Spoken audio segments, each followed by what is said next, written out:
बच्चों लोग क्या करता हूँ, जो इक्वेशन था ना आपने जो किया था, आई डोंट नो कितने लोगों ने राइट किया कितने लोगों ने रॉन्ग किया है, तो मैं उस इक्वेशन को भी जरा सॉल्व करता हूँ जो हमने लास्ट मीटिंग में की थी। 64 = 0, इसको हम सॉल्व कर लेते हैं। ए की वैल्यू 1 मिली थी आपको, बी की वैल्यू -17 मिली थी, सी की वैल्यू 64 मिली थी। याद आया सबको? तो हमारा जो फॉर्मूला था उस फॉर्मूले में हम जाते हैं, -b + -b² - 4ac। मैं वही सम कर रहा हूँ बच्चा लोग, पिछला समय चल रहा है, अभी भी खत्म नहीं हुआ है। कुछ लोगों को आंसर नहीं मिला है तो वो कर रहा हूँ मैं, ठीक है। माइनस वो जो पिछला सम हमने कंटिन्यू किया था ना, सेम सम का इक्वेशन कैसे करते हैं वो भी करके दिखा रहा हूँ मैं। जिनको भूल गया वो देख सकते हो, जिनको आता है आराम से बैठना है आपको। b²। म्यूट हो जाओ बच्चों लोग, आवाज आ रही है, अननेसेसरी डिस्टर्बेंस हो रहा है, प्लीज म्यूट योरसेल्फ।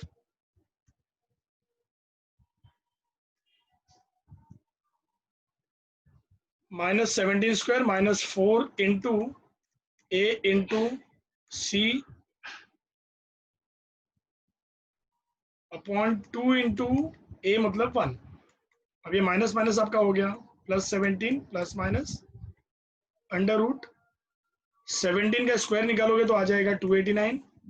माइनस का स्क्वायर प्लस ही होता है, कोई टेंशन नहीं है। 4 × 64 को आप मल्टीप्लाई करते हो तो आपको मिल जाता है 256, and whole upon is what 2। तो ये हो गया बच्चों लोग 17 ± √33/2। ये हमारा फाइनल आंसर था जो हमने लास्ट मीटिंग में छोड़ दिया था। उसी मीटिंग का वो जो इक्वेशन था वो मैंने फिर से आपको सॉल्व करके आंसर दिखाया कि आंसर आता कैसे। क्लियर? अब हम बढ़ते हैं नेक्स्ट सम की तरफ। Done everyone? अगले सम की तरफ बढ़ते हैं। बोलो बच्चा, नहीं हुआ कॉपी? Yes, sir.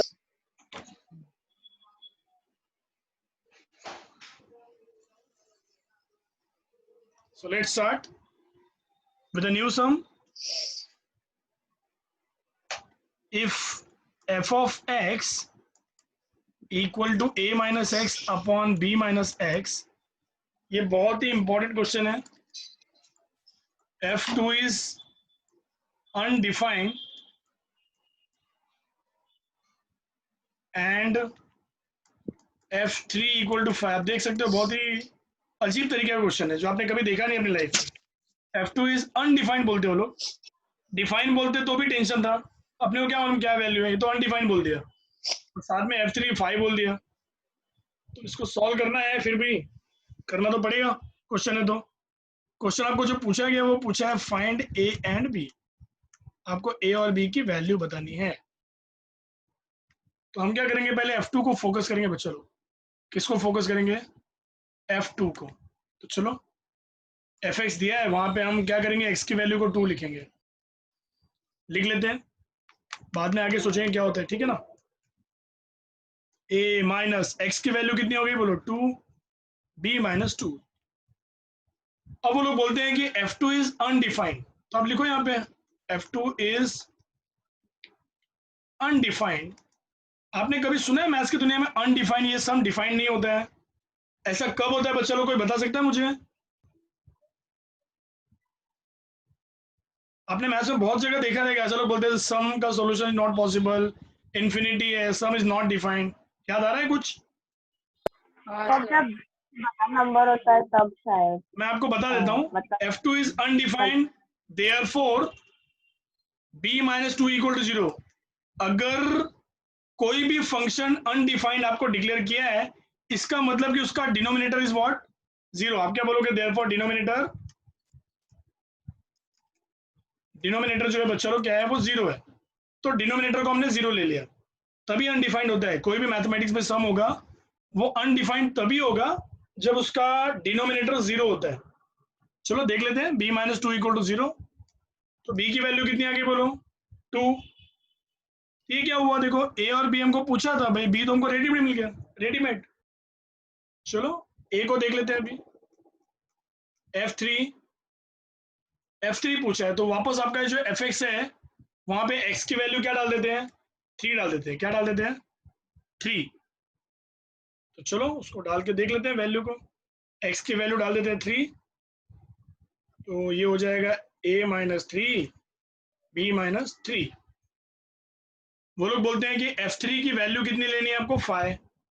तो आप क्या बोलोगे, देयरफॉर ये f3 की जगह पे लिख दिया 5, a minus 3 as it is. b की वैल्यू अगर मैं 2 डाल दूं बच्चे लोग तो चलेगा क्या, ये देखो b का हाँ वैल्यू सर। 2 मिला है ना, मैं डाल देता हूँ यहाँ पे, है ना, 2 माइनस 3। तो 5 equal to a minus 3 upon minus 1, cross multiply कर लेते हैं, ये हो जाएगा -5 इक्वल टू a माइनस 3। अब ये -3 को यहाँ पे लेके आता हूँ मैं, क्योंकि a अच्छा खासा पड़ा हुआ है, उसको डिस्टर्ब किया तो साइन चेंज हो जाती है ना, इसलिए उसको नहीं छूते। तो ये हो गया बच्चा लोग -2 a का वैल्यू। यस और नो, ये हमारा फाइनल यस सम का स्टेप था। a का वैल्यू आपको मिला है a minus a is what -2, b आपको जो मिला है वो है 2। आप देख सकते हो, दोनों को हाईलाइट कर दो ताकि एग्जामिनर का ध्यान ऑटोमेटिक चले जाए। ठीक है, हाईलाइट कर देते हैं सम को। ये देखो हमारा ये b इक्वल टू 2 है और ये हमारा a इक्वल टू -2 है। तो देखा आपने सम कितना अजीब तरीके से शुरू हुआ और कितना सिंपल नोट पे खत्म हुआ, है ना। बस यही है 11th स्टैंडर्ड 12th स्टैंडर्ड, कुछ है नहीं इसमें, नॉर्मल मैथ्स करते जाना है। कुछ भी डिफिकल्टीज रहेगी हम आपको एक्सप्लेन करते रहेंगे, you should not worry at all. बस इतना ध्यान रखना कि आपने अनडिफाइंड का मतलब समझा कि नहीं, वो आपको दिमाग में रखना है। अनडिफाइंड का मतलब डिनोमिनेटर 0, बस।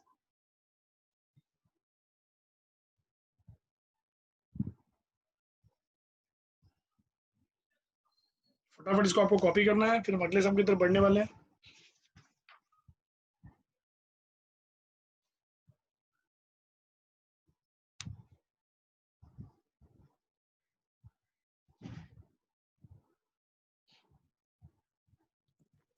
सर हो गया। हो गया, वेरी गुड।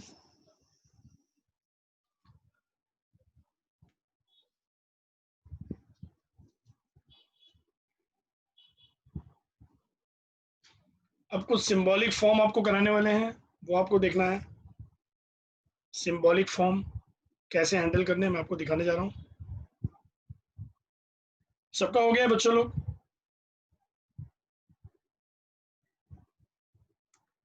इशिका, तनिष्का, साक्षी, सबका हो गया, सर हो गया।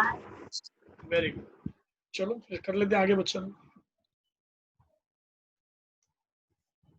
तो अब कुछ सिंबॉलिक फॉर्म के सम करते हैं। ये क्वेश्चन आपके सामने, express the area of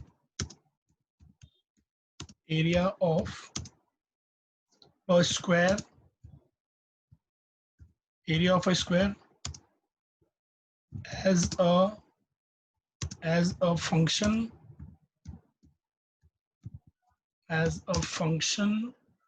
of its side s।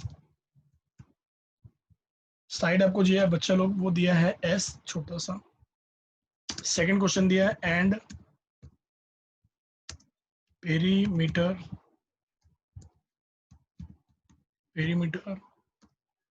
p। तो बच्चा लोग ये हमारा अगला सम है, ये सम आपको देखना है कि कैसे सॉल्व करना है। ये हमारा आज का अगला सम है। Express the area of a square as a function of its side, मतलब जो साइड है वो s है और जो पेरीमीटर है वो p है।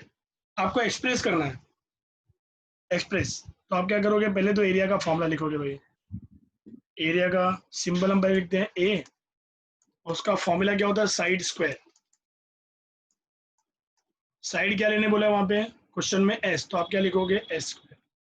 खत्म हो गया बच्चा लोग, पहला क्वेश्चन खत्म भी हो गया। ठीक है, दूसरा क्वेश्चन लिख लेते हैं। किसका एरिया, ये एरिया ऑफ स्क्वायर, वो लिखना चाहिए आपको, एरिया ऑफ स्क्वायर। तो आपको ज्यादा याद रहेगा साइड स्क्वायर। सबको याद है ना formula, area of square equal to side square.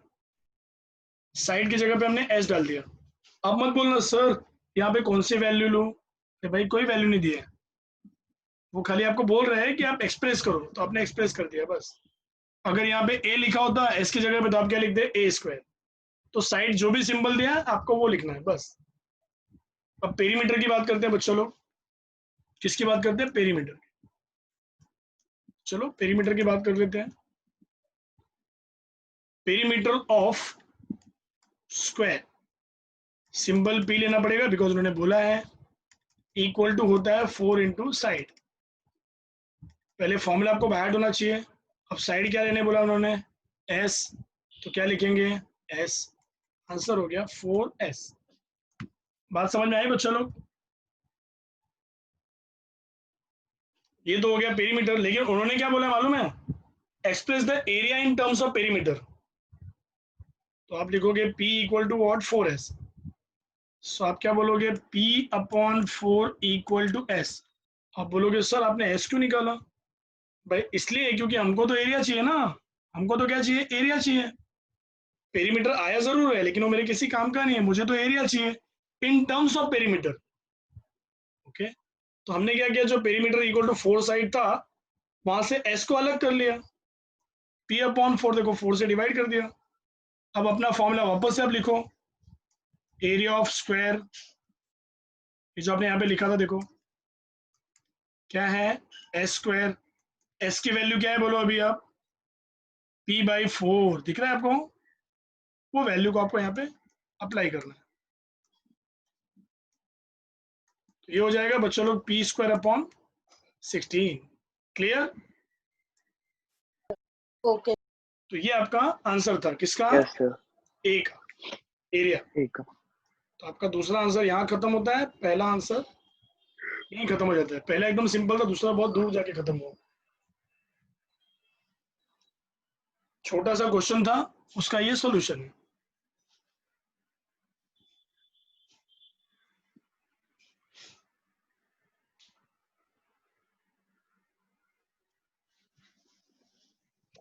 एक और समाज करेंगे बच्चों लोग,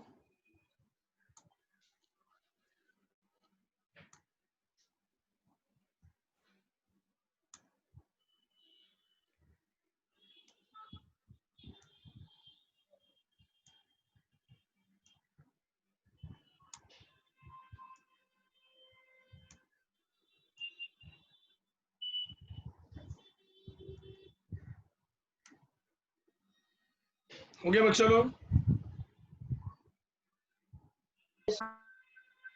फिर अगले सम की तरफ बढ़ते हैं। आज का लास्ट सम स्टार्ट करते हैं बच्चों लोग।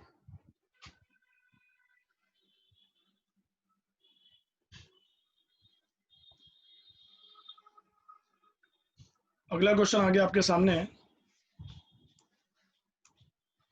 Please take down. Express the area of a circle,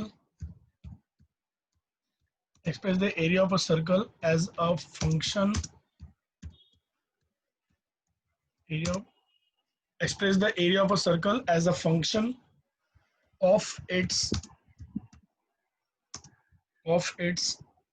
जो पहला क्वेश्चन है बच्चों लोग वहां पे वो है, आपको बता देते हैं। पहला क्वेश्चन पूछा गया है रेडियस,